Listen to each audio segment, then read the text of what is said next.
Hey guys, KUZO here, back with another video, and in this video today we're going to be redrawing some old art I drew back in the beginning, very beginning actually, of 2019. So back in 2019 I decided to launch my Redesign series in January, and I launched it with Steampunk Naruto. And that is exactly who we're going to be redrawing today, Steampunk Naruto that I did back in January of 2019. So as of right now, it's been a little over a year since I drew that illustration, and that video specifically was kind of a big mark on my channel, where after that video my channel started to take a big upward swing.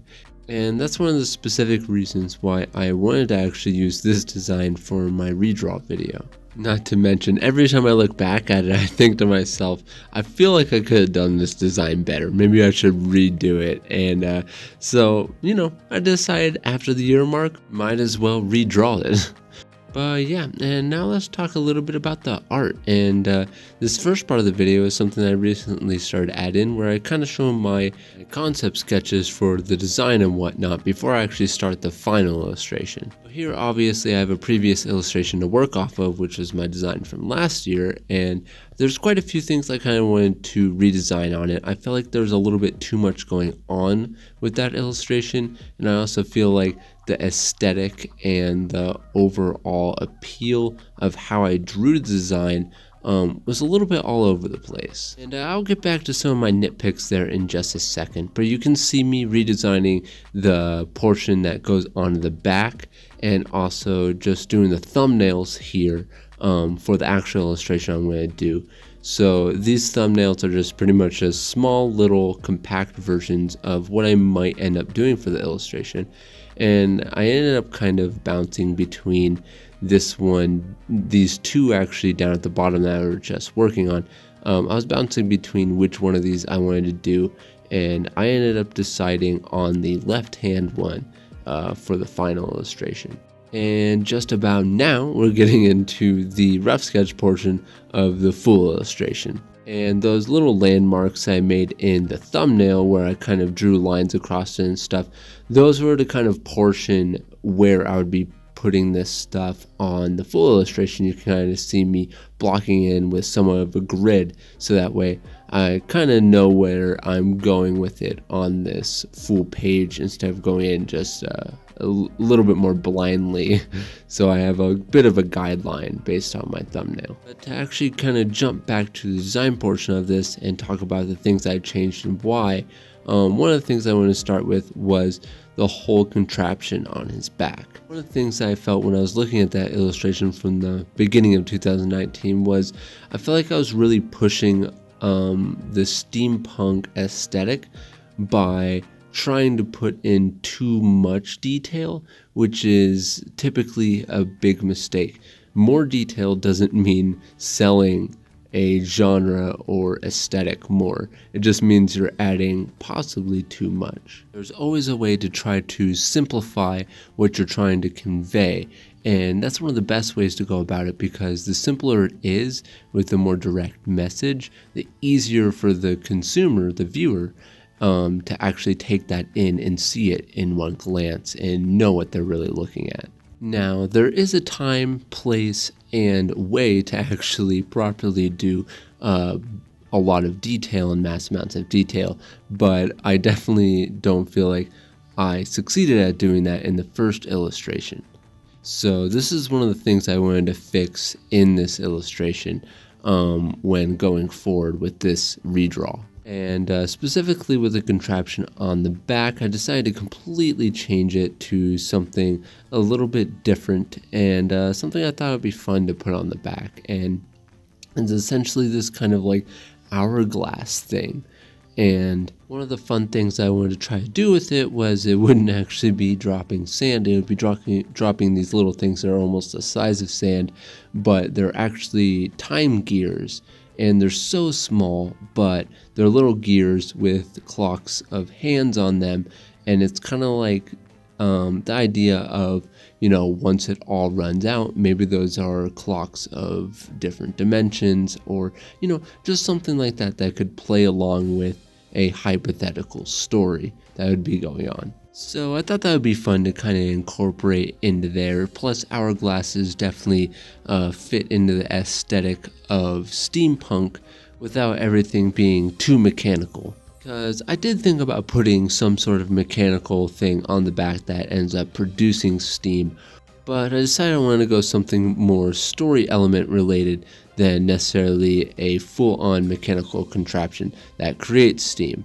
But in this, I also imagine that that contraption might also be something that contributes to making the steam that appears on his hand up at the top. As in the initial illustration, I actually created the whole contraption on the back in order for it to create steam for his hand that would be able to make a Rasengan, kind of like a steam Rasengan. But yeah, that was kind of my thought process on the redesigning of the element on his back.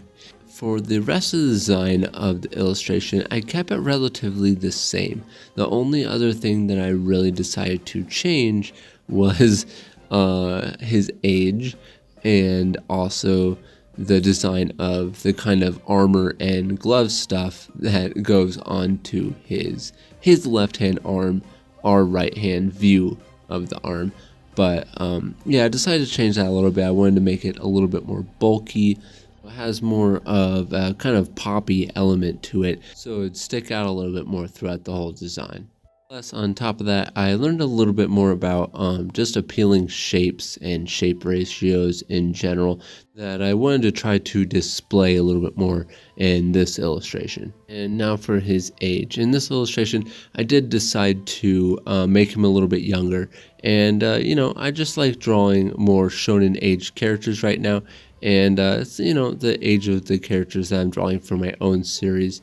Of course, there's different age characters in the series as well, just like in any other series. You know, Kakashi isn't 12 or 14, but yeah, I decided to make him a little bit younger, and I thought it'd be kind of fun because one of the last steampunk things I did before the other one with Naruto was a steampunk series that I did called Steamlick, and it was actually a one-shot. That is, by the way, very bad, but it was a very fun series. It's one of the first one-shots that I fully completed. I completed some before that, but it was one of the only ones that I completed around that level of when I was drawing, and then submitted to a competition. But and that main character was younger and shonen, so I wanted to pull him back to being a little bit younger, and it brought me kind of back to that time when I was drawing that character. But yeah, in any case, we are actually moving on to the inks now, and just like in some of my other videos, I'm doing it digitally. A lot of you guys liked the last few times I have actually done this in the videos, and feels a lot more traditional with me actually recording over top like this. And I've been kind of working on this setup for a little while, trying to get it to feel as natural as possible. Without pulling out the camera too much, because if I do that, then you won't be able to see as much of the inking detail. But yeah, to talk a little bit about the ink, I decided to change the hair from the sketch portion because it felt a little bit strange, and I wanted to change it a little bit more, and I decided to put it a little bit more forward than going backwards. And one of the reasons for that was I liked the way it looked in the original illustration, and I didn't like it as much how it looked in this one, so I decided to change the direction a little bit closer to the first one. Also, for those of you who are wondering, I'm inking in Clip Studio Paint with a G pen, and it's an altered G pen of mine that I just changed the anti-aliasing to all the way off, and then I just tweaked around the randomness and velocity of the pen, and also the pressure curve, and you guys can mess around with those to your liking. I pretty much just messed around with them till I liked the way my pen felt, and some people may think that when you turn the anti-aliasing off, it looks really rigid and jagged when you zoom all the way up, but the truth is people aren't zooming all the way up to the eye when they're looking at it on social media, so it portrays a lot differently when you're looking at the whole image, and it actually comes off as a lot more traditional in this way. And one of the reasons for that is because of how traditional illustrations get scanned in when they're black and white or even pencil. A lot of the time there's jagged edges, and the way it's scanned in just ends up looking more like how you would do with a completely turned off anti-aliasing pen, because there's like 4 options, off, low, medium, and high, and I turn it all the way off.